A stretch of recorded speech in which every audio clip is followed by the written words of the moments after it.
Assalamualaikum warahmatullahi wabarakatuh. Perkenalkan, nama saya Azri Tuna Putri dengan NIM 24042016 dari Prodi Ilmu Administrasi Negara.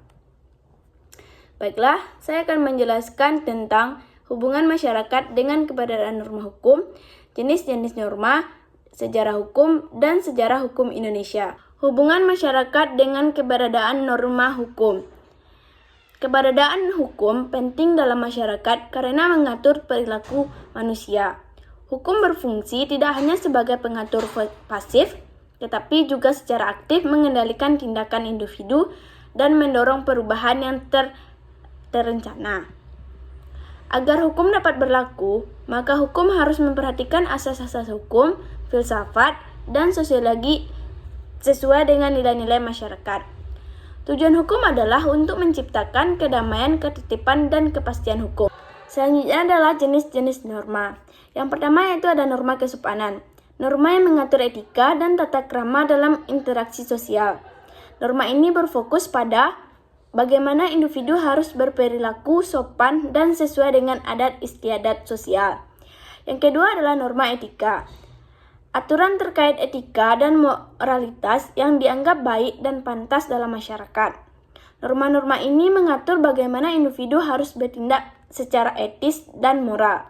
Yang ketiga ada norma agama. Aturan atau norma yang bersumber dari ajaran agama. Norma ini mengatur perilaku masyarakat berdasarkan kepercayaan dan perintah agama. Selanjutnya adalah norma hukum.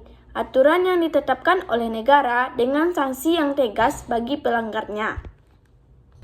Yang ketiga adalah sejarah hukum dan sejarah hukum Indonesia. Yang pertama kita bahas adalah sejarah hukum, yaitu periode kuno, hukum Hammurabi sekitar 1754 sebelum Masehi. Kitab Undang-Undang Hammurabi ditetapkan oleh Raja Hammurabi dari Babilonia sekitar tahun 1754 sebelum Masehi. Kitab Undang-Undang Hammurabi terdiri dari 282 pasal yang mencakup berbagai aspek kehidupan termasuk hukum pidana, hukum perdata, dan hukum administrasi. Hukum Romawi sekitar 449 sebelum Masehi sampai 527 Masehi.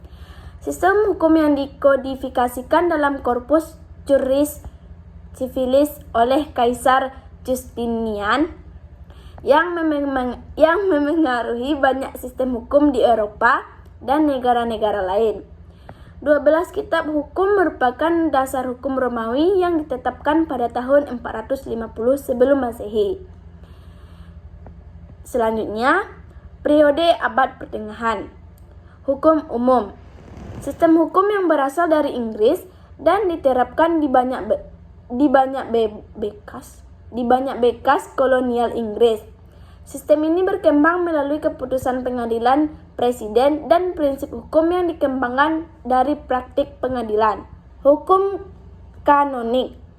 Hukum kanon adalah hukum yang diatur oleh Gereja Katolik, mencakup hukum yang mengatur kehidupan beragama, norma bagi umat Katolik, dan struktur gereja. Yang ketiga yaitu periode modern, hukum Napoleon.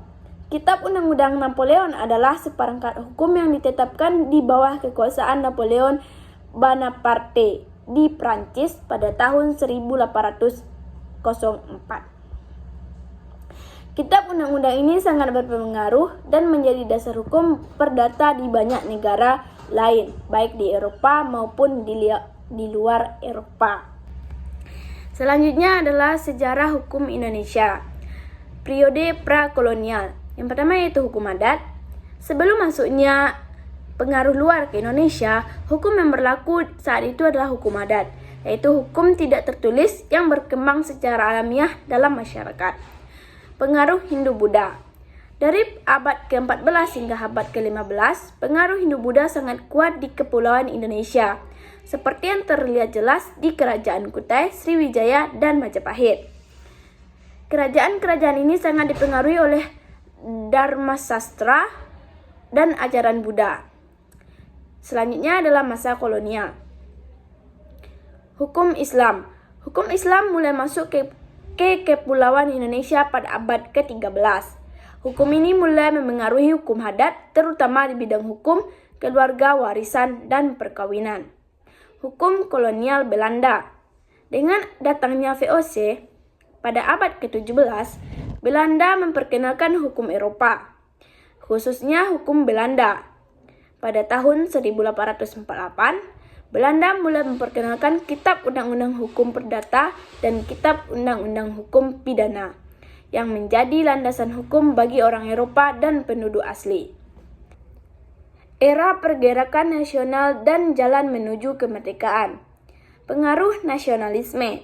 Gerakan nasionalis pada abad ke-20 seperti Organisasi Budi Utomo, Persatuan Islam, dan kemudian Partai Nasional Indonesia mulai memperjuangkan hak-hak rakyat Indonesia. Proklamasi Kemerdekaan 1945.